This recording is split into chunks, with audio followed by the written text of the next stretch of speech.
ఈ ప్రపంచంలో మనకు తెలియని ఎన్నో వింతలున్నాయి. అందులో కొన్ని మనం ఈరోజు తెలుసుకోవడానికి ప్రయత్నిద్దాం. ఒక స్నేల్ ఏకంగా 3 ఏళ్ల పాటు నిద్రపోగలదు. మనుషుల్లాగానే డాల్ఫిన్లు కూడా ఒకరినొకరు పేర్లతో పిలుచుకుంటాయి. పక్షులన్నిటిలోకెల్లా వెనక్కి ఎగరగల ఏకైక పక్షి హమ్మింగ్ బర్డ్ మాత్రమే. జపాన్లోని ఒకోనోషిమా అనే ద్వీపంలో మనుషుల కంటే కుందేళ్లు ఎక్కువగా ఉంటాయి. అందుకే దీన్ని కుందేళ్ల ద్వీపం అని అంటారు. స్విట్జర్లాండ్ లో కేవలం ఒక్క గినియా పింగ్ పెంచుకోవడం చట్టరీతి నేరం, ఎందుకంటే అవి ఒంటరిగా ఉండలేవు.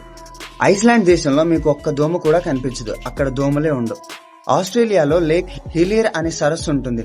దీని ప్రత్యేకత ఏంటంటే ఈ సరస్సు నీళ్లు పింక్ కలర్ లో ఉంటాయి. తిమింగలం ఆంబర్గ్రిస్ బంగారం కంటే విలువైంది. దీన్ని అత్యంత ఖరీదైన పర్ఫ్యూమ్ లా తయారీలో వాడతారు.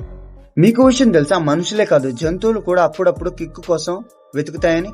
ప్రకృతిలో దొరికే కొన్ని పదార్థాలను తిని ఈ జంతువులు ఎలా మత్తులో ఊగుతాయో ఇప్పుడు చూద్దాం. ఎలిఫెంట్స్. ఆఫ్రికాలోని ఏనుగులు మరులా అనే పండ్లను తింటాయి. ఇవి పులియడం వల్ల వాటికి మత్తు వస్తుంది. ఆ పండ్లు తిన్న ఏనుగులు తూలుతూ చేసే పనులు చాలా ఫన్నీగా ఉంటాయి.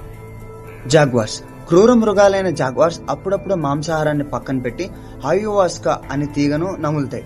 ఇది వాటికి ఒక రకమైన మత్తును హాలోసినేషన్ ఇస్తుంది. దక్షిణ అమెరికాలో గబ్బిలాలు ఇవి కుళ్ళిన పండ్ల రసాన్ని తాగి మత్తులో కూడా హాయిగా ఎగరగలుగుతాయి. రెయిన్డీర్. ఇవి ఒక రకమైన పుట్టగొడుగుల కోసం ఏకంగా ఒకదానితో ఒకటి యుద్ధమే చేస్తాయి. వీటిని తిన్నాక అవి వింతగా ప్రవర్తిస్తాయి. వాల్బీస్.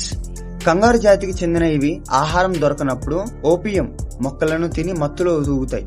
Big horn sheep. ఇవి కొండల పైన దొరికే ఒక రకమైన మత్తు కలిగించే నాచు కోసం ఎంతటి ఎత్తుకైనా ప్రాణాలకు తెగించెక్కుతాయి. ప్రకృతిలో ఇలాంటి వింతలు మరెన్నో ఉన్నాయి. ఈ జంతువుల గురించి మీరేమనుకుంటున్నారో కామెంట్ చేయండి.